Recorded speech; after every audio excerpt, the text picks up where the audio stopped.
Assalamualaikum warahmatullahi wabarakatuh.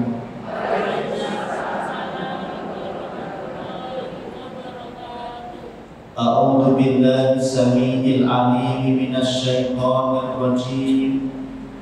Bismillahirrahmanirrahim. Alhamdulillahi rabbil 'alamin. Nahmaduhu ala jami'i ni'amihi alladhi anzala alaina bi fadlihil karim. Wassalatu wassalamu ala asyrafil anbiya'i wal mursalin sayyidina wa habibina wa nabiyina Muhammadin wa ala alihi wa ashabihi ajma'in. Rabbi shrah li sadri wa yassir li amri wa hlul 'uqdatam min lisani yafqahu qawli, amma ba'd. Yang kami hormati dan kami muliakan segenap hadirin budak-budak salihah Majelis Ta'lim Al-Hijrah yang dimuliakan Allah Subhanahu wa taala. Marilah yang pertama dan utama, tak lupa senantiasa kita haturkan puja dan puji syukur atas limpahan karunia nikmat yang Allah berikan kepada kita semua, sehingga mana pada kesempatan pagi hari ini kita diringankan Allah untuk melangkahkan kaki menuju masjid yang mulia ini, rumah Allah. Di situ kita dikumpulkan, di sini kita dikumpulkan untuk bersama-sama bertadarus Al-Quran dan bersama-sama mendengarkan tausiah kajian. Semoga ini menjadikan awal keberkahan bagi hidup kita, baik keberkahan di dunia maupun di akhirat. Kedua, tak lupa sholawat serta salam semoga tercurahkan, terlimpahkan kepada junjungan kita, panutan kita, beliau Nabi besar Muhammad beserta keluarga, para sahabat beliau yang sangat kita nanti-nantikan syafaat beliau kelak di akhir zaman. Allahumma. Budak-budak salihah yang dirahmati Allah Ta'ala, sebetulnya Allah Ta'ala telah menciptakan setiap makhluknya untuk berpasang-pasangan, sudah memiliki pasangannya masing-masing.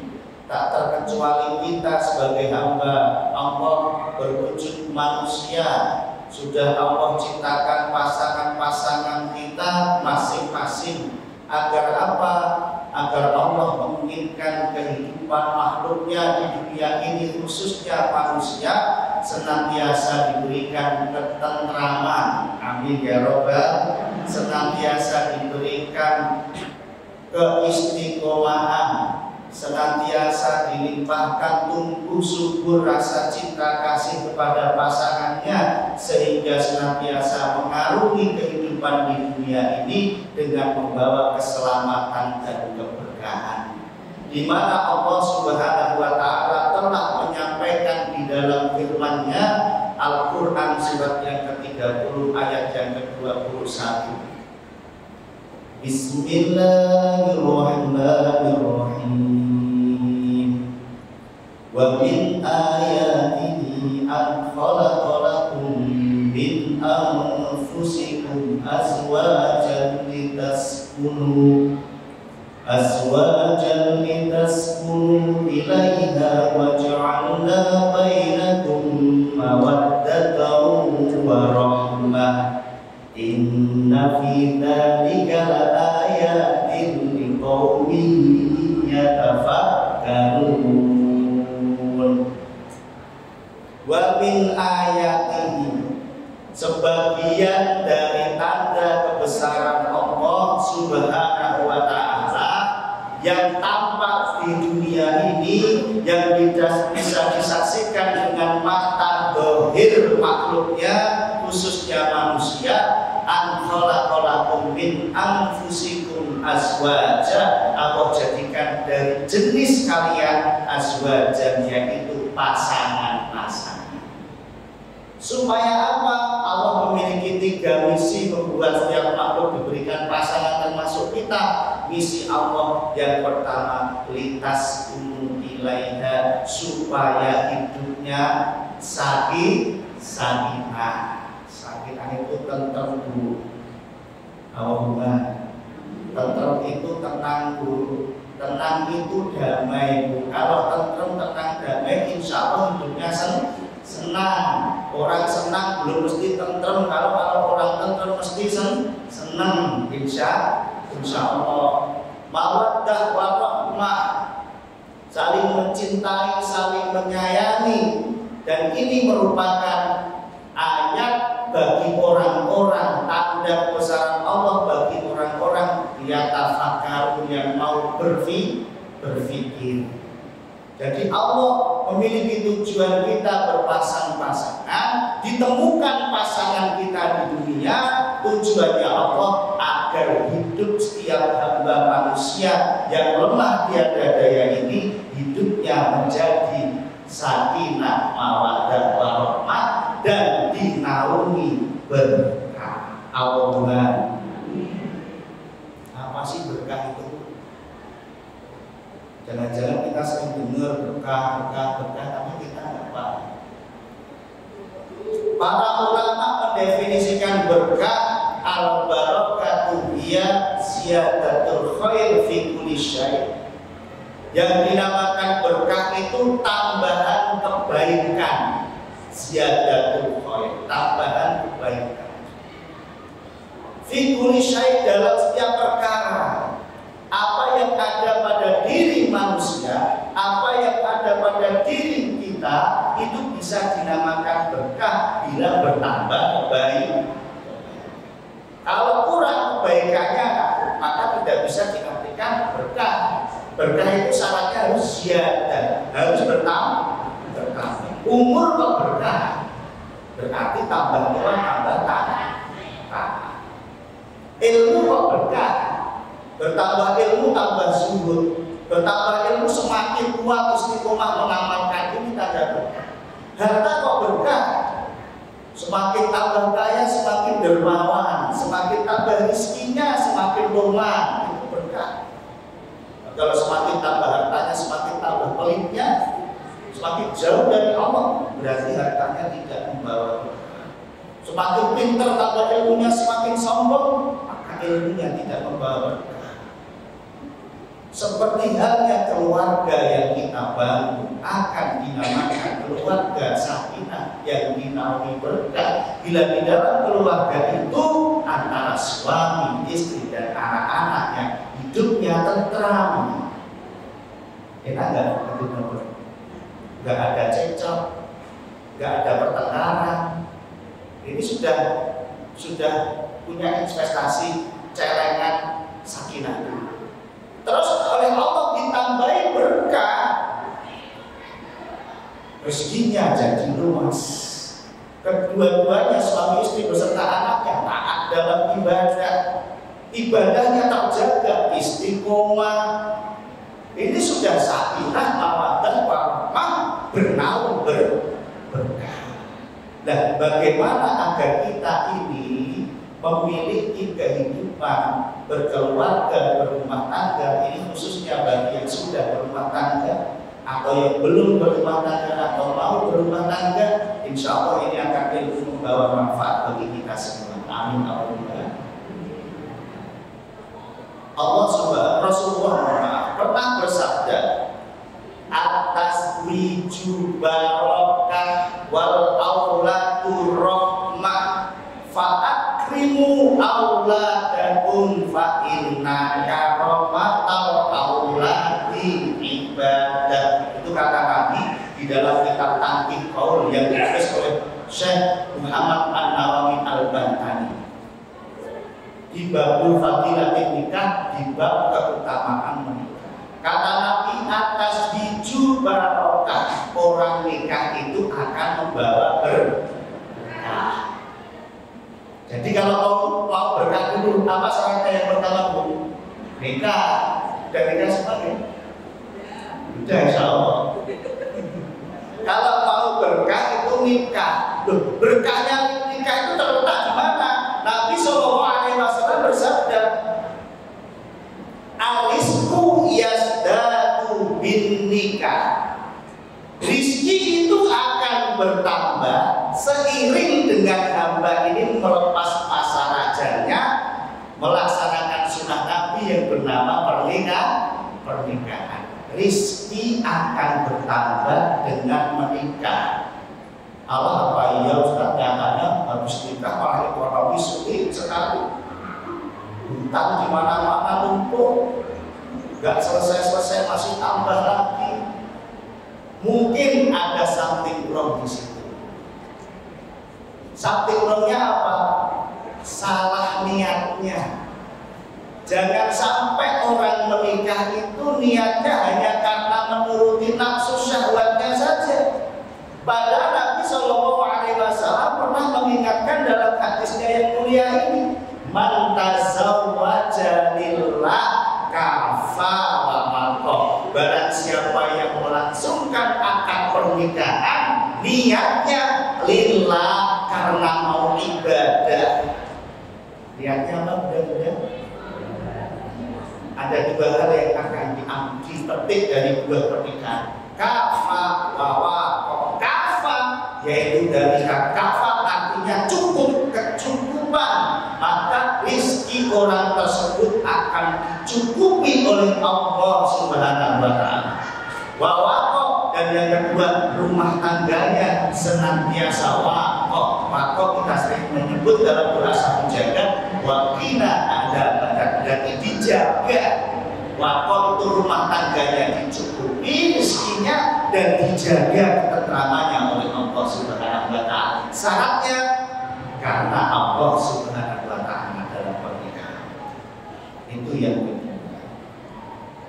Kemudian yang ketiga, budak-budak yang dirahmati Allah, kalau ingin kita barokah hidupnya nikah, kemudian dari pernikahan itu antara istri maupun suami harus senantiasa melaksanakan kewajiban untuk memenuhi hak satu sama lain.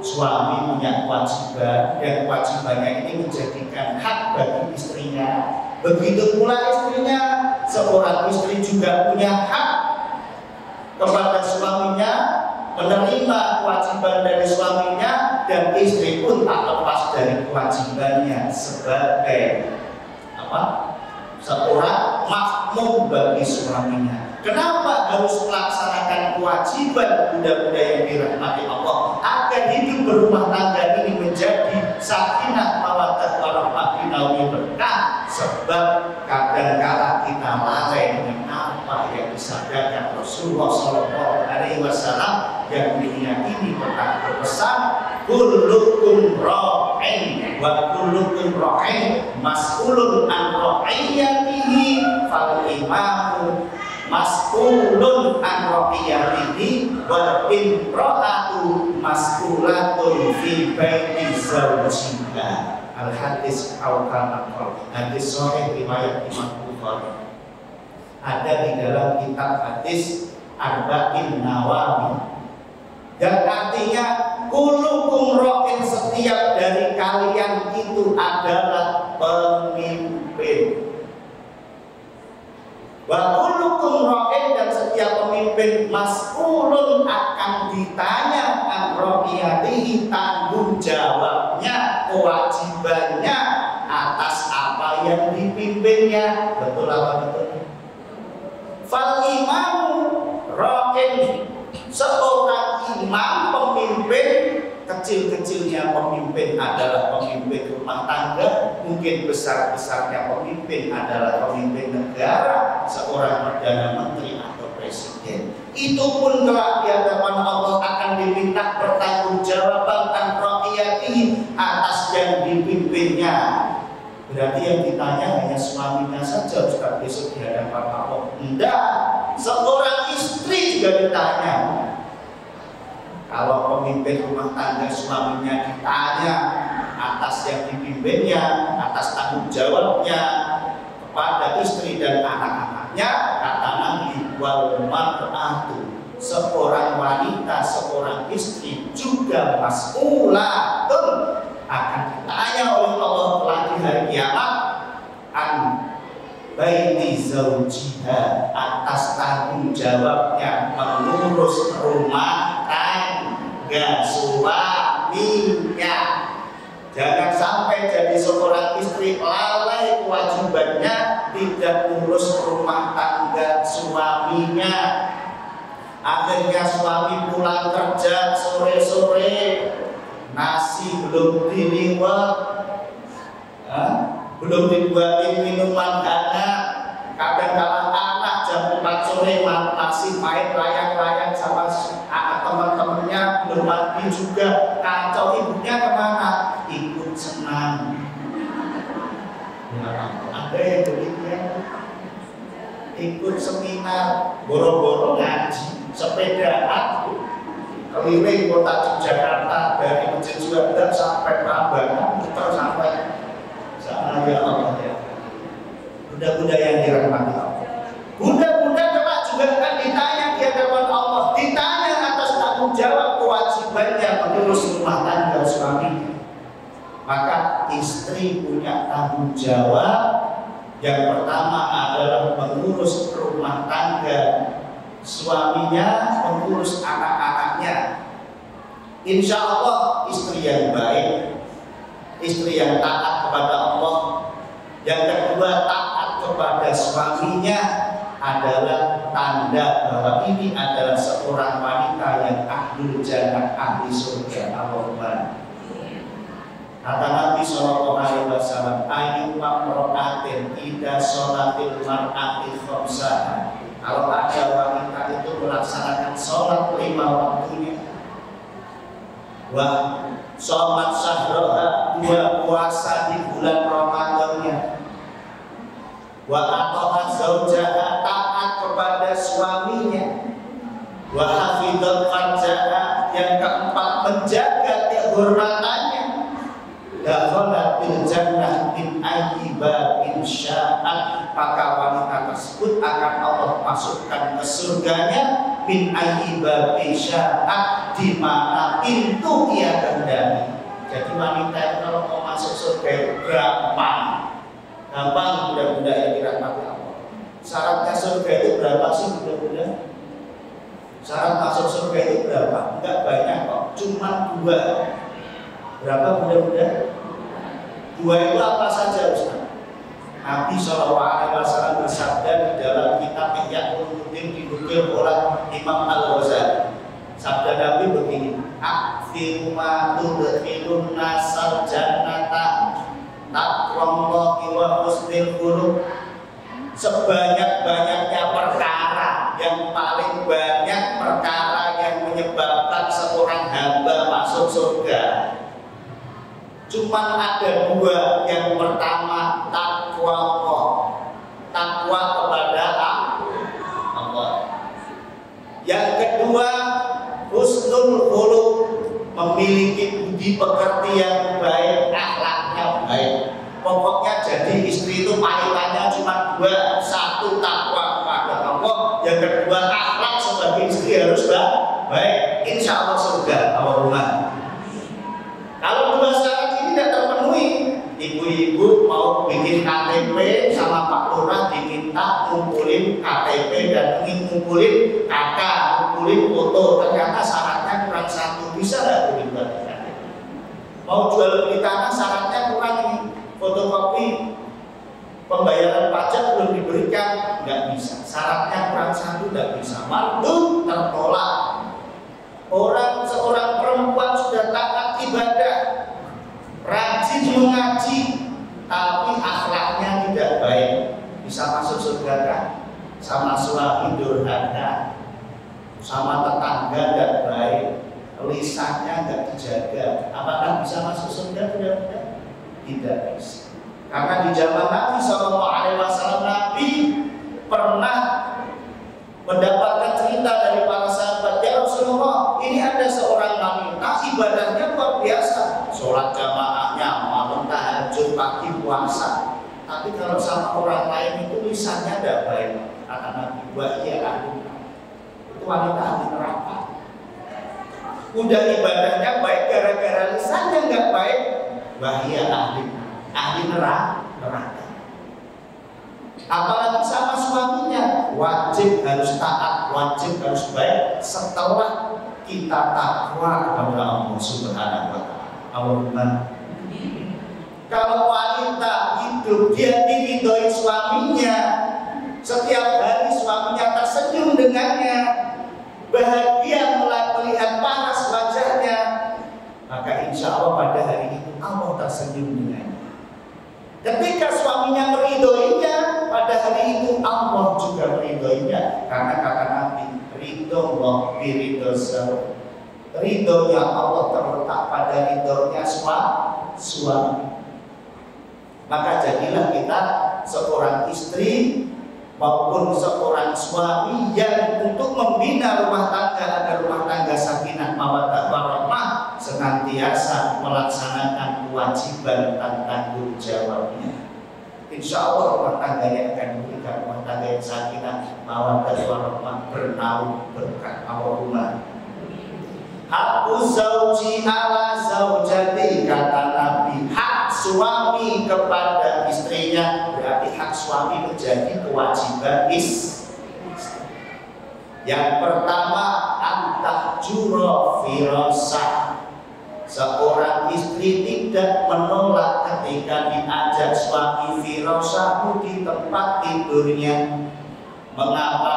Karena bila menolak, semalam-malam itu para malaikat dan seluruh makhluk yang ada di muka bumi ini melaknati wanita yang menolak ajakan suami. Ayuman ro'atin batat zawjuha alaiha ghadbanun fahiyya fi laknatillah wal malaikati wa ajmain. Bila mana pada waktu malam ada seorang suami yang murka kepada istrinya, maka Allah melaknatnya, malaikat melaknatnya, dan seluruh apa yang ada di langit di bumi melaknatnya hatta yusbiha, sampai masuk waktu pagi. Berat gak tanggung jawab itu? Amanah itu budak-budak yang dirahmati Allah. Maka pada waktu malam hari ketika suami mengajak seorang istri wajib taat. Tapi bukan lantas suami semena-mena, itu juga biru. Pokoknya orang manut terokol lu. Tenang lu. Pak, mama itu sedang sampai Pak.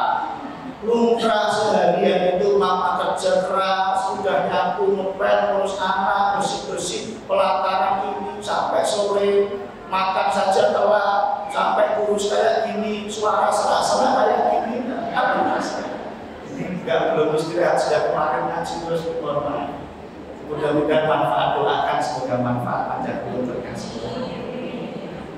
Maka suami nggak boleh semena-mena, walaupun hatinya seperti itu, suami juga punya tanggung jawab agar istrinya senantiasa semangat ketika menemani suaminya. Maka suami wajib memberikan nafkah, makanan yang bergizi, ekstra foodingnya harus tepat, buahnya, terus dikasih madu, jamu, SPMJ, susu telur, madu jahe, sehingga jos gitu loh. Insyaallah. Istri batuk-batuk sudah setiap malam bau-baunya minyak angin. Pak sekerokin terus minta pijet anaknya, sudah gitu nggak malam merokok loh, nggak malam merokok, ya nggak gitu juga. Itu kewajiban seorang istri menjadi hak suami tidak menolak ketika suami mengajaknya di malam hari atau di tempat itu. Yang kedua, anta birroko sama, kata Nabi. Seorang istri punya kewajiban membenarkan sumpah suaminya. Kalau suami sudah sumpah, sudah betul-betul di depan wajah seorang istri mengatakan sumpah, wajib panjenengan sedoyo mengiyakan sumpahnya suami. Pak, kok pulang telat? Papa mampir kemana saja? Ma, ini ada lembur kerja. Masa lembur kerja sampai begini dini hari, Pak? Terus ini ada sapu tangan, kok ada apa namanya goresan hijau, ini milik siapa, Pak? Suaminya bilang, "Mak, sumpah, wallahi demi Allah, Papa tidak kemana-mana. Papa sibuk kerja sampai lembur, tidak mampir kemana-mana. Jangan-jangan Papa dia punya istri baru." Sumpah demi Allah. Kalau sudah lelaki bilang sumpah, jangan dikejar. Haram itu. Wajib ibu-ibu harus taat. Wajib harus tabir sama membenarkan sumpah suami. Kebanyakan kalau sudah cemburu membakar, cemburu buta, nggak percaya. Itu namanya sumpah-sumpah orang gombal. Suka bikin sumpah tapi tidak. Kalau sudah sumpah, ya seorang istri wajib membenarkan. Wa antabir rokosa. Kewajiban istri yang ketiga kepada suami, wa antuti'a amroh, wajib taat kepada perintah suaminya. Masih belum selesai, fi ghairi maksiatin, selain perintah maksiat, mendurhakai Allah. Jadi budak-budak salihah melihat perintah suaminya seperti apa. Kalau perintah suaminya karena ketaatan kepada Allah, maka wajib taat kepada perintah suami semata-mata karena wajib taat kepada perintah Allah Ta'ala. Di zaman Nabi SAW ada wanita ketika suaminya bilang, "Istriku, tolong kamu jangan keluar rumah dulu. Karena aku mau keluar ikut berjihad bersama Nabi SAW. Kamu jangan keluar rumah sampai aku datang, sampai aku pulang." Akhirnya suami berpamitan. Pergilah suami tersebut meninggalkan istrinya seorang diri di rumah. Tak lama kemudian hadirlah seorang wanita yang menutup pintu, kemudian mengucapkan salam dibukakan. Ternyata wanita itu adalah Fatimah, pembantu ayahanda seorang istri tersebut, mengabarkan, "Wahai saudariku, aku kesini mengkabarkan bahwa ayahandamu kandung sekarang sedang sakit keras. Kamu dimohon segera datang ke rumah sakit PKU karena ayahandamu masuk ke ICU." Apa jawab wanita tersebut? "Tidak bisa, wahai saudari, karena aku diperintahkan oleh suamiku untuk taat, dan aku diperintahkan suamiku untuk tidak keluar dari rumah ini sebelum suamiku datang. Aku tidak berani melanggar perintah. Kalau demikian adanya, saya berpamitan." Akhirnya Fatimah membantu orang tuanya ini pulang. Keesokan harinya datang lagi ngasih kabar, "Wahai saudariku, kedua kalinya aku datang ke sini memberikan kabar duka bahwa ayahandamu kandung telah kembali ke kehadiran Allah, telah kembali kepada pangkuannya. Inna lillahi wa inna ilaihi raji'un." Lah, tetap kekeh kepada pendiriannya. "Tidak bisa, wahai saudariku, aku harus taat kepada perintah suamiku. Karena suamiku belum pulang, maka aku tidak berani melangkahkan kaki keluar dari rumah ini dan tidak taat kepada perintah suami." Lantas demikian, si Fatimah membantu ini soal kepada baginda Nabi SAW dan menceritakan ihwal keadaan seorang wanita yang taat kepada suaminya sampai ayahandanya meninggal dunia belum bisa bertaksiat. Akhirnya Nabi SAW mengatakan bahwasanya, "Ketahuilah, wallahi nafsi biyadi, Allah yang menggenggam jiwa dan ragamu, bahwasanya saksikanlah ayahanda wanita solehah ini yang taat kepada suaminya yang meninggal dunia barusan telah diampuni seluruh dosa-dosanya kepada Allah Ta'ala, sebab meninggal dengan meninggalkan seorang putri yang solehah." Ciri-ciri putri yang solehah, wanita yang solehah adalah wanita yang taat kepada suaminya. Terus jangan dipikir loh, mosok sekejam itu toh Ustaz, zaman dulu itu belum ada WhatsApp. Kalau sekarang ya nggak mungkin, sudah di WA saja. Ya kalau dulu ngabari suaminya gimana? Pakai apa coba? Ya, kalau sekarang kalau memang ini saya ngabari dua-duanya dikabari, jadi tidak mungkin ini bisa terjadi karena sudah ada pesan. Tapi dapat kita ambil hikmah di situ dan yang kita ternyata dengan membawa ketaatan kepada perintah suaminya ini, Allah memberikan rahmat dan ridhonya bahkan kepada kedua orang tuanya yang wafat, langsung diampuni oleh Allah Ta'ala atas semua dosa-dosanya. Bagaimana pahala dengan wanita yang taat kepada suaminya? Tentunya pintu surga akan terbuka lebar-lebar dengan wanita yang seperti ini ada, yang taat kepada suaminya. Allahumma. Kemudian tanggung jawab kewajiban seorang istri yang keempat, Allah takhruja baitahu illa bi'idnih. Seorang wanita, seorang istri kalau ingin berkah rumah tangganya, jangan keluar dari rumah suami melainkan sudah mendapatkan izin dan ridhonya. Jadi kalau ibu-ibu mau mengaji ya, tadi udah pamitan sama suami? Udah, ada yang belum? Udah tahu ya? Udah. Pamitannya pakai ini loh Pak, sudah ada proyeknya nih. Sawi mau ngaji, sudah Bu. Biasa itu. Kita hanya sekedar pamitan saja, pamitan. Udah Pak, saya pamit dulu mau ke Suhada mau ngaji. Kita nggak tahu apa yang dilakukan Nabi SAW ketika pamitan. Diriwayatkan dari satu riwayat ada di dalam kitab Al-Fatihah atau dalam kitab Futuhat Rabbaniyah, syarahnya kitab Al-Fatihah, yang berisi tentang zikir-zikirnya Nabi, berisi dengan doa-doa keseharian Nabi.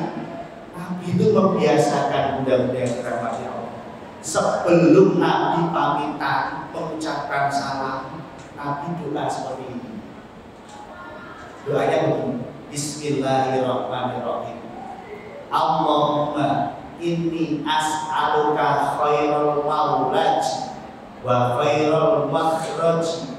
Bismillahi walajna wa bismillahi kharajna wallahi rabbuna tawakkalna. Baru Nabi mengucapkan salam kepada keluarganya sebelum beliau meninggalkan rumah. Assalamualaikum. Kemudian istrinya Siti Aisyah menjawab waalaikumsalam. Toh begitu ketika Nabi mau masuk rumah, Nabi selalu berdoa, Allahumma inni as'aluka khairal maulaji wa khairal makhraji. Ada apa? Artinya begini, ya Allah saya memohon khairul maulaji, ketika masuk rumah saya diberikan kebaikan, wa khairul makhraji, dan ketika keluar dari rumah saya diberikan kebaikan. Bismillahirrahmanirrahim, dengan menyebut nama Allah saya akan masuk ke rumah saya. Wa bismillahirrahmanirrahim, kemudian dengan menyebut nama Allah saya akan keluar dari rumah saya mencari nafkah, berdakwah. Wallahu rabbuna tawakkalna, kepada Allah yang menjadi Tuhan kami tawakal, kami berpasrah bertawakal. Tsumma salam, kemudian Nabi mengucapkan salam kepada keluarga. Ini doa sebelum salam mau masuk rumah atau mau keluar rumah. Ini jangan ditinggalkan bunda-bunda yang dirahmati Allah. Ini sunnah yang sudah kadang-kadang saking pusingnya kita mikirin urusan duniawi sampai hal-hal sepele, sepertinya sepele, tapi ini barokahnya luar biasa. Imam Al-Qurtubi, pengarang penulis tafsir yang terkenal, tafsir Al-Qurtubi, beliau menyampaikan ada dua keistimewaan di dalam doa ini, kemudian mengucapkan salam. Istimewanya salam itu apa sih? Li'annaha doa, karena sesungguhnya salam itu mengandung doa. Jadi kalau mau keluar rumah jangan lupa mengucapkan salam. Syukur doa yang dicontohkan Nabi SAW Wasallam. Minta kebaikan kalau mau masuk rumah dan minta kebaikan kalau mau keluar rumah. Mungkin gak sih orang itu di luar itu merasa nyaman, tapi ketika masuk rumah merasa gak karuan? Ada nggak? Contoh, suaminya capek atau istrinya udah capek, baru pulang pengajian, kemudian di rumah ketemu suami langsung cemberut, langsung marah-marah. Kira-kira enak gak masuk rumah kok dimarahin suami? Doa seperti ini, biar Allah tenangkan hati penghuni rumah. Ketika keluar rumah, mungkin bila keluarnya seperti ini pengajian, kita diberikan khairul makhraj, ketika keluar rumah diberikan kebaikan. Ada nggak kira-kira orang keluar rumah malah terjadi fitnah di luar rumahnya? Banyak juga yang kita lakukan. Maka kita memohon kepada Allah dengan doa yang diajarkan Nabi Shallallahu Alaihi Wasallam. Doa sebelum masuk rumah dan sebelum keluar rumah ini senantiasa dijaga, dibaca dengan istiqomah, dan jangan lupa, karena barang siapa yang keluar dan masuk rumah senantiasa mengucapkan salam, kata Nabi Shallallahu Alaihi Wasallam, salah satu Fido Manila, 3 golongan ada dalam tanggungan Allah, perlindungan Allah Ta'ala. Yang pertama adalah rajulun yang rujuk min bainiha fi sabilillah fahuwa dhaminun 'ala Allah hatta talafahu yudkhilahul jannah. Satu adalah orang yang keluar dari rumah untuk berjihad fi sabilillah. Orang yang keluar dari rumah berjihad fi sabilillah, orang tersebut berada dalam naungan dan lindungan Allah Subhanahu wa Ta'ala sampai dia kembali. Kalau tidak kembali, hatta tawafahu, ketika Allah menghendaki ia wafat di dalam medan jihad fisabilillah, maka yudkhilahul jannah, orang tersebut akan dijamin masuk surganya Allah Ta'ala. Allahumma. Kemudian yang kedua, rajulun sara ilal masjid hatta tawafahu yudkhilahul jannah, seseorang yang keluar dari rumah pergi ke masjid untuk ibadah, untuk sholat jamaah. Fahuwa dhaminun 'ala Allah, maka orang tersebut berada dalam naungan Allah Subhanahu wa Ta'ala, berada dalam lindungan Allah Subhanahu wa Ta'ala. Ketika kita berada di masjid ini untuk mendengarkan kajian, berarti kita semua berada dalam lindungan Allah Subhanahu wa Ta'ala. Allahumma. Betapa banyak masjid-masjid itu ketika ada musibah, masjid tetap kokoh, tidak tersentuh musibah apapun. Baik itu banjir seperti tsunami di Aceh kemarin, ternyata ada sebuah masjid yang tidak perlu lantak walaupun gempa seperti itu. Karena apa? Siapa yang keluar dari rumahnya menuju masjidnya Allah, maka orang tersebut berada dalam naungan Allah Subhanahu wa Ta'ala. Allahumma. Hatta tawakkul, andai kata orang tersebut meninggal dunia pada waktu itu, yudkhilahul jannah, maka Allah akan memasukkan dia ke surganya. Jadi ini waktu yang tepat untuk meninggal, langsung masuk surga. Ya mudah-mudahan semuanya panjang umur, panjang usia. Mudah-mudahan yang dirahmati Allah Ta'ala. Dan yang ketiga, rajulun yadkhulu baitahu bisalam fahuwa dhaminillah. Dhaminun 'ala Allah. Orang yang dia ketika masuk dalam rumahnya tak lupa mengucapkan salam, wa huwa dhaminun 'ala Allah, maka orang tersebut termasuk orang yang berada dalam naungan Allah. Jika ingin rumah tangga berkah, jangan lupa keluar masuk rumahnya dengan mengucapkan salam.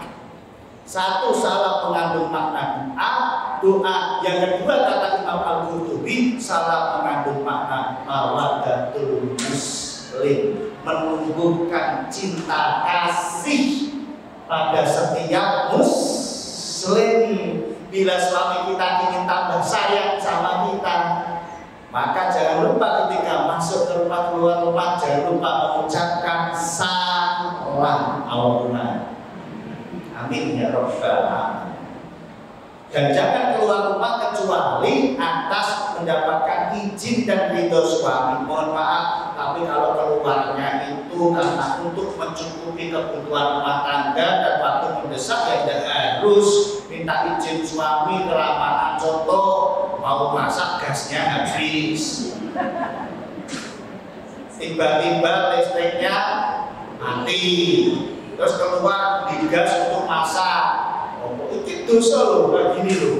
Dosa nggak ikut izin suami lah. Kalau izin suami itu perkara yang kira-kira perginya jauh, dan pergi itu siapa tahu dengan bepergian itu tugas-tugas seorang istri yang ada di rumah itu agak terbengkalai, nah itu baru minta ridhonya. Tapi kalau keluarnya mau beli pulsa, mau beli gas, mau beli pulsa listrik, mau belanja, ya itu sudah keseharian rutinitas, ya nggak harus, itu cukup saja. Pokoknya jam 6 pagi mama belanja ke pasar gitu. Insya Allah walaupun hari esoknya nggak izin, ya insya Allah nggak apa-apa. Kemudian yang keberapa? Kelima. Keempat, wajiban seorang istri dijaga. La tadkhulu man fi bait, la tadkhulu baitiha man yakrah. Jangan memasukkan ke rumah seseorang yang suaminya tidak suka, baik itu laki-laki maupun perempuan. Jadi kalau suami mengatakan, "Ah, saya tidak senang sama si fulan bin fulan, tolong kalau dia kesini ditaruh di teras saja." Kalau memang suaminya tidak senang sama si fulan bin fulan, baik laki-laki maupun perempuan, jangan dimasukkan ke rumah. Ini membuat hati suaminya tidak enak, hati suaminya itu janggal dan marah. Sehingga kalau suaminya marah, dikhawatirkan Allah juga ikut marah, karena ridhonya Allah terletak pada ridhonya suami. Maka seorang istri harus pandai-pandai menyikapi siapa tamu yang hadir. Terlebih kalau pas suaminya tidak di rumah, ada tamu laki-laki, haram lagi kalau dimasukkan ke rumah. Tunggu di teras. Maka penting membuat rumah itu ada terasnya, biar selektif siapa yang tamu yang diperbolehkan masuk di dalam, atau seorang tamu yang hanya menunggu di luar dulu. Karena kata Nabi, jangan sekali-kali seorang istri memasukkan ke rumah orang yang suaminya tidak suka, baik itu dari golongan laki-laki maupun perempuan. Kalau 4 tanggung jawab kewajiban ini dilaksanakan, insya Allah suami akan mendapatkan haknya. Kalau suami terpenuhi haknya, insya Allah suami tidak akan kemana-mana. Tambah sayang, tambah cinta kepada istri. Berkah enggak? Tambah sayang, tambah. Agar istrinya juga tambah sayang sama suaminya, maka kewajiban suami memenuhi hak istrinya juga. Nah, ini kebalikannya. Sekarang kewajiban suami memenuhi hak istrinya. Apa kewajiban suami? Seorang laki-laki imam tadi yang telah akan diminta pertanggungjawaban di hadapan Allah. Nabi sallallahu Al-Faqih mengatakan, seorang ulama ahli hikmah membagi beberapa hal yang menjadi tanggung jawab suami. Yang pertama, ayu al-limaha mimma tahtaju ilaiha min ahkamil wudu'i was sholati was shaum wa ma asbaha ala dzalik. Seorang suami memiliki kewajiban ayu al-limaha untuk mengajar kepada istrinya mimma tahtaju ilaiha, ilmu-ilmu yang dibutuhkan dalam amaliyah sehari-harinya. Contohnya min ahkamil wudu, bagaimana hukum-hukum tata cara berwudu, wa ahkamis sholat, bagaimana tata cara sholat, wa shaum, bagaimana tata cara puasa. Ini sebetulnya bukan kewajiban ustaz balik, tapi kewajiban suaminya. Loh bener, ngajarin panjenengan itu bukan kewajiban ustaz. Cuman Islam itu kan bijaksana. Karena suami pergi mencari nafkah, berangkat pagi pulang pagi malam, seharian suntuk cari uang. Ya Allah, karena nggak sempat ngajar, akhirnya suami memperbolehkan ke kalau ada pengajian di Masjid Syuhada, ikut komunitas ibu-ibu budak-budak sore di Majelis Taklim Al-Hijrah. Insya Allah di sana ngaji ilmunya bagus-bagus, mubaliknya, para ustadz-ustadznya, insya Allah menyampaikan ilmu yang manfaat, berkah dunia dan akhirat. Ini gugur kewajiban suami. Dan kalau istri saya malah jarang pengajian ini, Bu. Benar, karena saya mengajarkan tak ajarin ini di awal yuk ngaji kitab Safinatun Najah, fikih dasar dulu. Ini minta lagi, saya diajarin itu belikan kitab Nasihatul Nisa, nasihat untuk perempuan, ya nanti tak bacakan, tak terjemahkan. Istri saya itu kalau di rumah itu ya maknai, saya bacakan hadisnya, tak terjemahkan, maknai, nanti saya terangkan hukumnya. Udah ngaji sama suaminya saja. Enak nggak, Bu? Enak. Ini.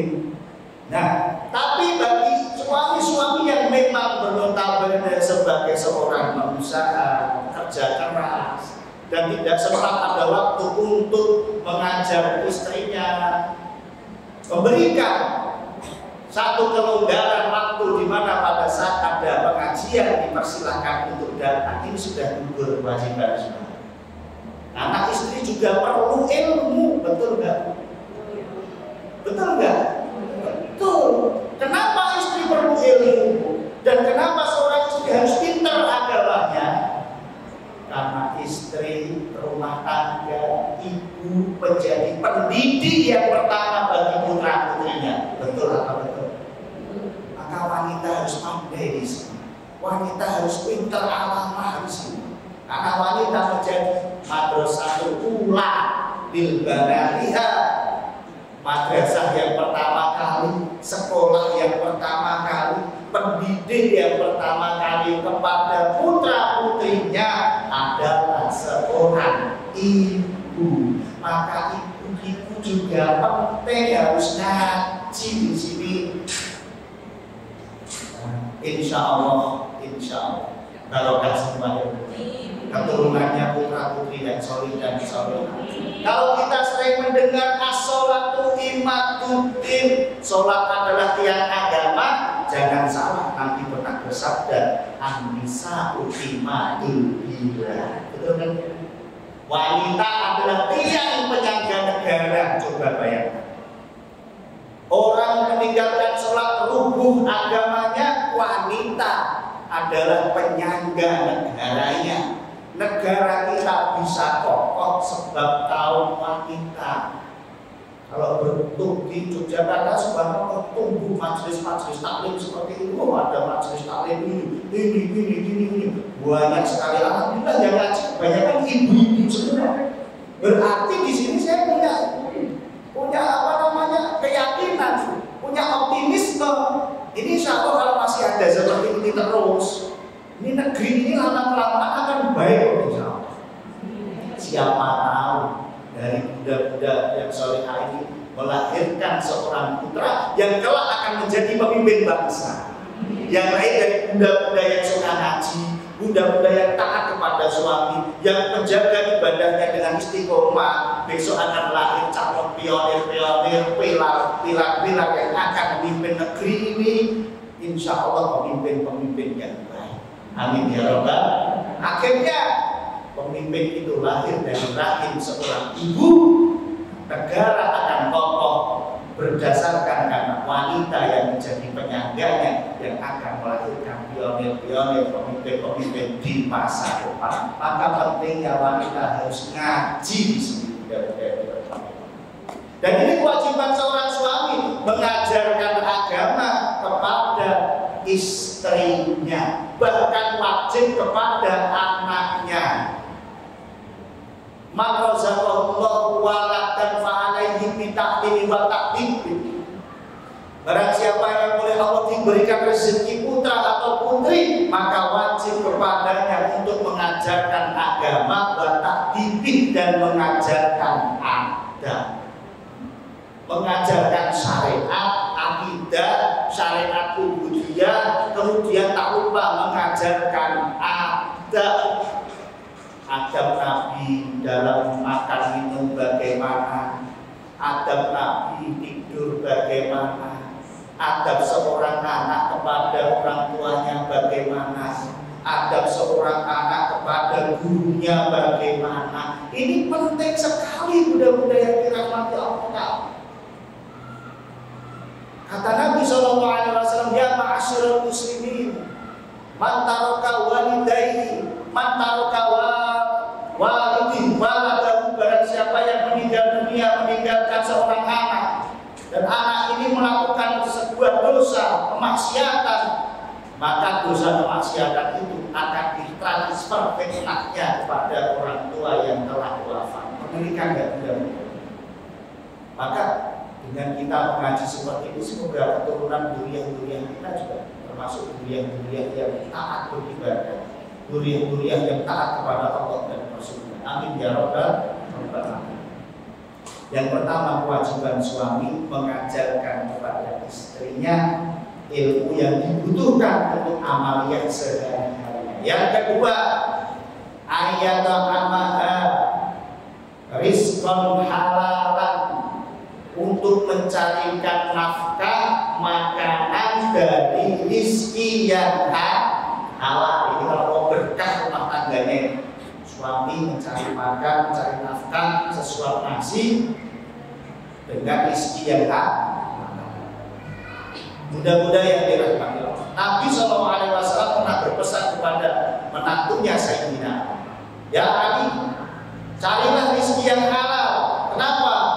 Fa'inna lahma badat binal haram yatubu binar. Ketika ada jasad yang tumbuh berkembang dari makanan yang haram, yatubu binar, maka kelak akan hancur lebur di neraka. Jangan sampai seorang ibu menyusui buah hatinya dari air susu yang bersumber dari makanan atau minuman yang haram. Bagaimana anak kita akan menjadi anak yang soleh dan solehah ketika makannya saja? Mohon maaf, kita tuh ingin jadi orang yang sabar, ya kan? Orang yang taat beribadah kepada Allah, orang yang istiqomah. Tapi makanan kita yang masuk ke rongga kerongkongan sampai ke perut kita adalah makanan yang memicu emosi. Kira-kira apakah bisa? Kita jadi kontradiksi di sini. Kita ingin jadi orang yang taat ibadah, tapi makanannya memicu emosi. Makanan yang haram itu makanan yang kotor, meracuni tubuh, meracuni darah, darah mengalir ke seluruh tubuh, membutakan hati, mengeraskan hati.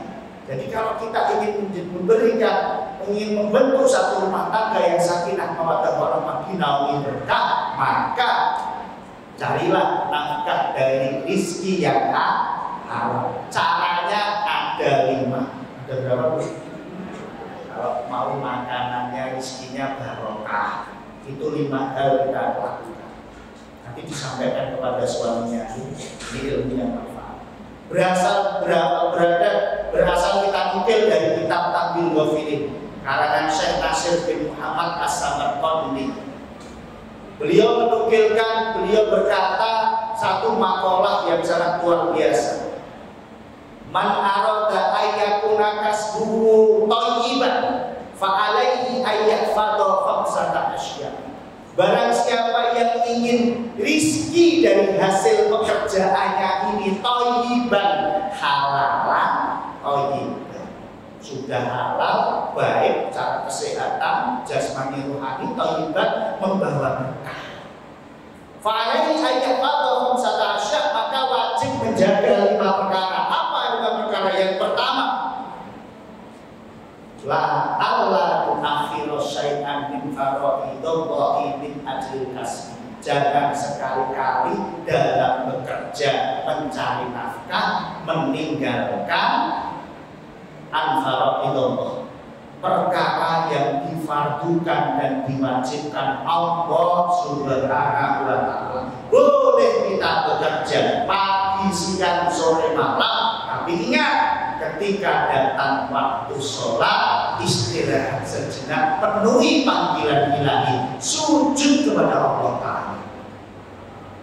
Yang membuat hasil pekerjaannya kurang barokah yaitu mencari dunia, meninggalkan sholatnya. Insya Allah. Bila seorang suami mencari nafkah, bekerja membanting tulang siang, malam pagi, sore jatuh, bangun sebarannya. Tapi kalau tidak meninggalkan yang diwajibkan Allah seperti sholat 5 waktu, walaupun hasilnya tak seberapa, namun di mata Allah akan diberikan keberkahan. Jangan tinggalkan apa yang diwajibkan Allah. Baik itu suami yang bekerja ataupun seorang istri yang ikut membantu pekerjaan suami. Mungkin budak-budak di rumah punya sambilan, selain mengaji, selain suaminya bekerja, budak-budak juga punya bisnis masing-masing. Tolong ketika bekerja mencari nafkah, menjalankan bisnisnya, jangan sampai meninggalkan sholat atau yang difardukan Allah. Insya Allah hasilnya barokah. Yang kedua, Allah yu'ti ahadan min khalqillahi li ajlil kasbi. Jangan kamu menyakiti makhluknya Allah dengan cara kamu bekerja. Pekerjaan kita itu nggak boleh menjadi sabab yang menyakiti makhluk Allah, apalagi menyakiti sesama. Ini lebih mengerikan lagi, lebih dosa besar lagi. Sama-sama jualan baksonya, ya, jualannya sama, diduplikasi, tapi urusan rezeki itu pasti dibuat beda oleh Allah. Ada yang laris, ada yang tidak laris. Ketika yang tidak laris, jangan terus asal menutup atau menjegal kompetitornya biar mereka nggak laku. Terus kita pelanggannya diserobot ke si A yang jualannya sama. Ini namanya zalim. Pengen kaya dengan menjatuhkan kompetitornya, pesaingnya. Jangan dalam kita itu bekerja, mencari nafkah, kok menyakiti salah satu makhluk Allah dari pekerjaannya. Nanti tidak barokah hasilnya. Benar itu. Mau kaya tapi mendolimi kompetitornya. Bahkan mau kaya membohongi pelanggannya. Ini nggak barokah lagi. Kalau ingin rumah tangga sakinah mawaddah, barokah, ginau berkah, suami dalam bekerja jangan meninggalkan apa yang diwajibkan Allah. Suami dalam bekerja mencari nafkah diingatkan, jangan nyakitin orang lain. Biar mereka jadi kompetitor tidak apa-apa, kita jadi pesaing yang sehat. Mari berlomba-lomba fastabiqul khairat dalam kebaikan. Dan yang ketiga, kalau ini barokah cara pekerjaannya, hasil kerjanya, hasil nafkahnya. Ayat sudah kasbahu istighfafan li nafsihi wa iyali wa alla yaksuda bihil jam'a wal kasrah. Dalam mencari nafkah diniatkan istighfafan li nafsihi untuk menjaga dirinya sendiri dari sifat peminta-minta. Wa iyali, dan menjaga keluarganya sebagai nafkah makan anak istrinya. Jadi niat pokoknya saya bekerja untuk mencari nafkah, menjaga diri dari sifat peminta. Wa alla yaksudal jambihil jam'a wal kasrah. Jangan sekali-kali dalam bekerja mencari nafkah diniatkan hanya sekedar untuk menumpuk-numpuk kekayaan semata. Niatnya kerja sungguh-sungguh karena ini bernilai ibadah. Jangan sampai loh Bu, pekerjaan kita, pekerjaan suami hanya untuk menumpuk kekayaan saja. Karena ada satu riwayat dari Rasulullah Shallallahu Alaihi Wasallam, beliau bersabda, "Man tolaba halalan mufakhiron muraqiyan laqallahu yaumal qiyamati alaihi ghadban." Bila mana ada seseorang yang mencari nafkah dari rizki yang halal, rezekinya halal, tapi niatnya 3 perkara, mukasiron, untuk menumpuk harta kekayaan, mufakhiron, untuk sombong-sombongan. Kalau sudah paling kaya merasa paling hebat, merasa paling sombong, keluar sombongnya ini. Yang ketiga, muraqiyan, untuk pamer-pameran, untuk riya. Orang semacam inilah Allah yaumul qiyamati alaihi ghadban, besok di hari kiamat bertemu kepada Allah alaihi ghadban, Allah murka pada orang tersebut yang dicari yang halal, tapi niatnya untuk numpuk kekayaan, untuk sombong-sombongan, untuk pamer-pameran. Besok dibenci, orang paling dibenci, apalagi carinya nggak halal. Udah nipu, udah bohongi, udah jatuhin kompetitornya, udah menyakiti. Alhamdulillah. Maka diniatkan yang ketiga ini hanya semata-mata mencari nafkah, menjaga diri dari sifat peminta. Yang keempat, ala yujhidan nafsahu jiddan. Mencari nafkah itu jangan ngoyo. Ngoyo itu istilahnya apa? Terlalu tamak, terlalu rakus. Kalau memang badan sudah tidak kuat untuk bekerja, lebih baik istirahat, rehat sejenak, refreshing sejenak, tinggalkan pikiran, mikir bisnis yang ruwet, istirahatkan otak, istirahatkan hati. Jangan dipaksa terus untuk mikir dunia. Terlalu dipaksa untuk mikir dunia, ini saraf-saraf di otak nggak kuat, akhirnya jeblok. Jadi stroke. Kalau sudah sakit, hasil pekerjaannya yang ditabung bertahun-tahun hanya habis untuk tebus obat, berkahnya di mana dulu? Betul apa betul? Betul Bu. Yang terakhir ya Bu, cari nafkah itu harus apa? Allah yaro rizqahu min kasbihi wa yaro rizqahu min Allahi wa kasbuhu sababan. Jangan sekali-kali melihat kekayaanmu, hartamu, apa yang kamu miliki itu semata-mata dari hasil jerih payahmu. Ini perlu ditegaskan. Tapi lihat hasil pekerjaanmu, kekayaanmu, hartamu itu rizki minallah, rezeki dari Allah. Dan terus pekerjaannya Ustaz, wa kasbuhu sabar. Pekerjaannya hanya menjadi sebab perantara lantaran Allah memberikan rizki. Tapi rezekinya dari Allah. Pekerjaannya hanya menjadi sebab.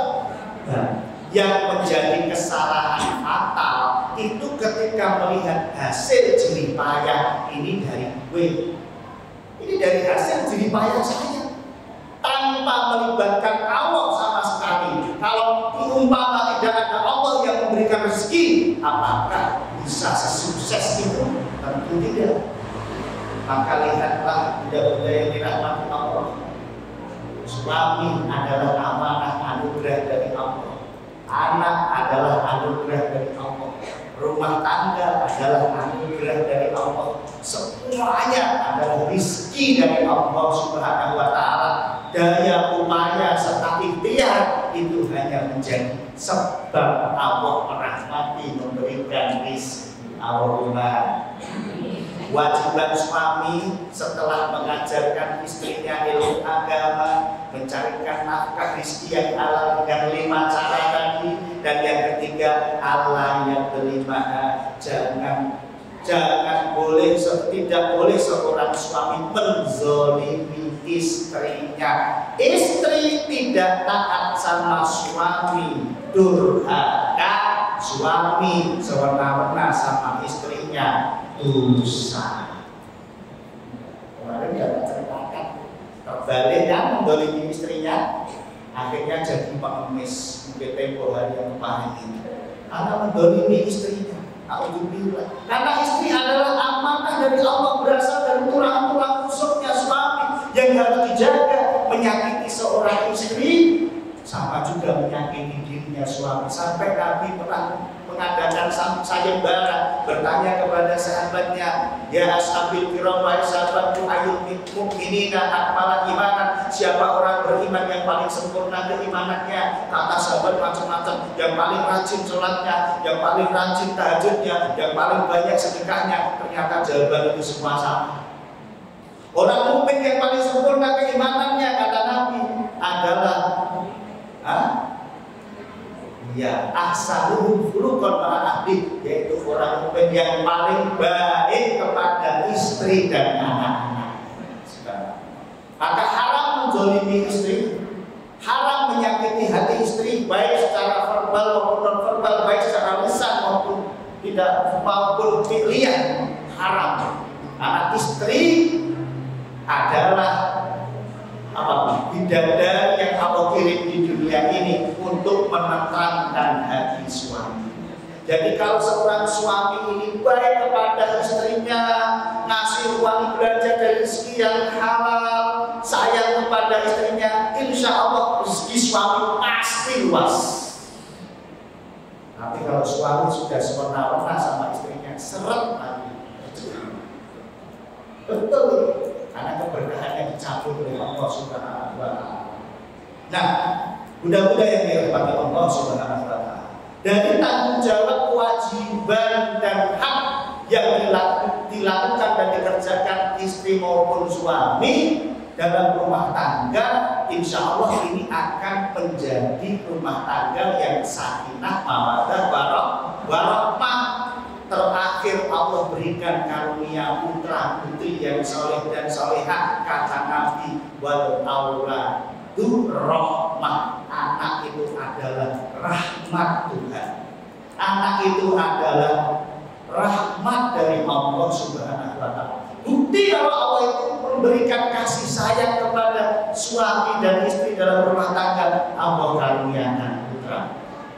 Untuk apa? Agar istri dan suaminya memuliakan anak-anaknya. Memuliakan anak ini wajib.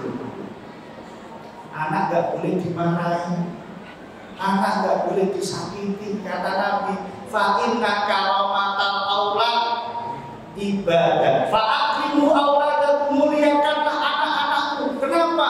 Fa inna karamatal aulad ibadah, karena sesungguhnya memuliakan anak itu ibadah. Menyayangi anak itu ibadah. Memberikan jajan anak itu ibadah. Anak minta mainan, dibelikan mainan, tapi ya tetap dikontrol. Yang standar nasional mainannya yang aman. Kalau misalkan mainan yang mungkin tidak membuat baik untuk tubuh berkembangnya kecerdasan anak, ya jangan diberikan.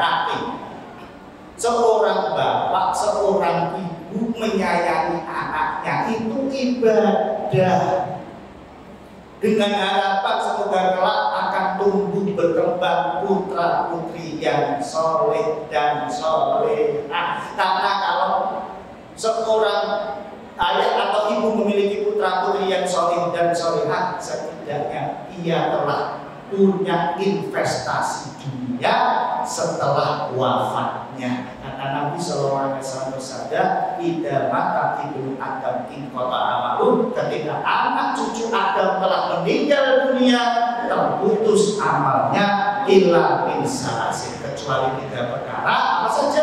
Sedekah jariyah, sedekah jariyah, maupun yutafau ilmu yang manfaat. Yang ketiga, dakwatin auratin sholihin. Yang keulang, doa anak cucu yang soleh dan solehah.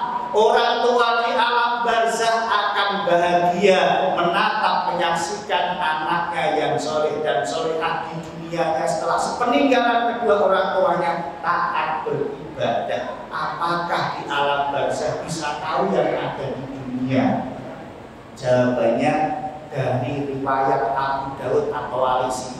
Di dalam kitab Ahwalul Qubur wa Ahwalul Ahliha ila Nusur, Nabi Sallallahu Alaihi Wasallam bersabda, Inna a'malakum tukratu ala aqabirikum bama asyirikum fi kuburikum fakikana khairan fastabshiru. Sesungguhnya amal kalian itu tukratu, diperlihatkan, disaksikan ala aqabirikum kepada kerabat-kerabat kalian, wa ma'asyirikum dan orang yang mengenal kalian, termasuk ayah, ibu kalian, kakek, datuk-datuk kalian, fi kuburin, di kubur mereka.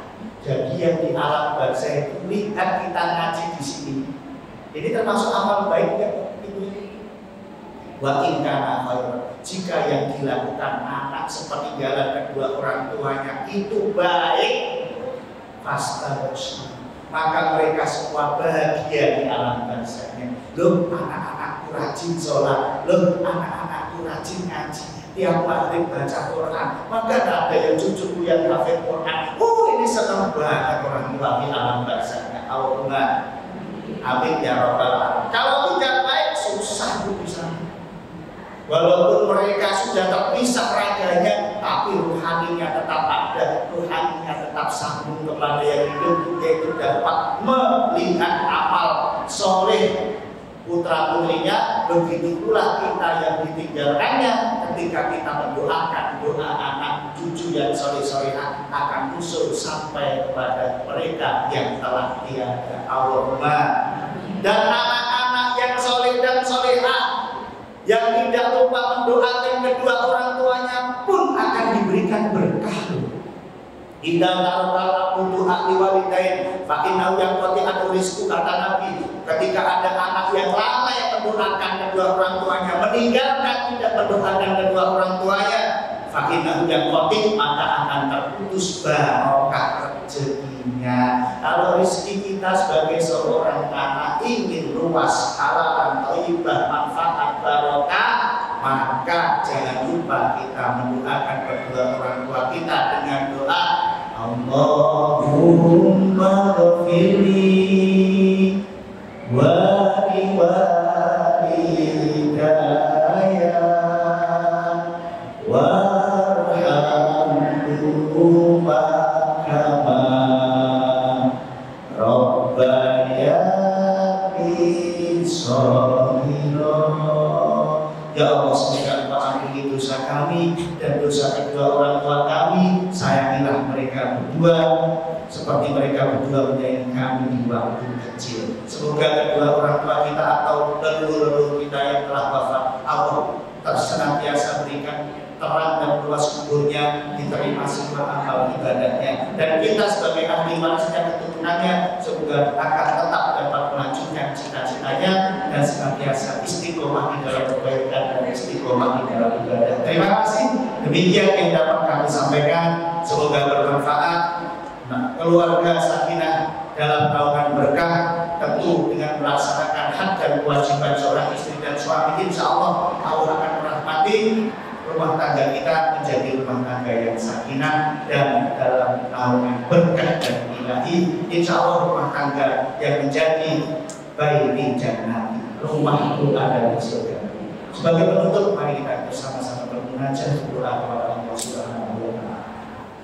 A'udzu billahi minasyaitonir rajim. Bismillahirrahmanirrahim. Alhamdulillahi rabbil alamin, hamdan syakirin, hamdan na'imin, hamdan yu'afi ni'amahu wa yukafi mazidah. Ya Rabbana lakal hamdu kama yanbaghi li jalali wajhika wa 'azimi sultanik. Asyhadu an la ilaha illallah wa asyhadu anna Muhammadan abduhu wa rasuluh. Allahumma ighfir lana dhunubana wa khataayana, Allahumma ighfir lana wa li masyayikhina wa li asatidina wa li muallimina. Allahumma inna nas'aluka ilman nafi'an wa amalan mutaqabbalan wa rizqan wasi'an halalan thayyiban mubarakan fid dini wad dunya wal akhirah. Allahumma ij'al jama'atina hadha majlis ta'lim al-hijrah, masjid syahadah ya Allah. Ij'alna min ibadikal muttaqin wa min ibadikas shalihin wa min ibadikal muflihin wa min ibadikas salimin salimin afadil dunya wa ababil akhirah.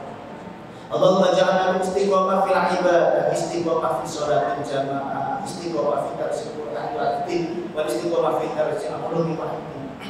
Idza fa'alna min al-ghala wal bala wal waba wal afat wal musibah fi hayatina dunya wal akhirah. Rabbana dhalamna anfusana wa in lam taghfir lana wa tarhamna lanakunanna minal khasirin. Rabbana atina fid dunya hasanah wa fil akhirati hasanah wa qina adzabannar. Wassallallahu ala sayyidina Muhammadin wa ala alihi wa sahbihi ajma'in walhamdulillah.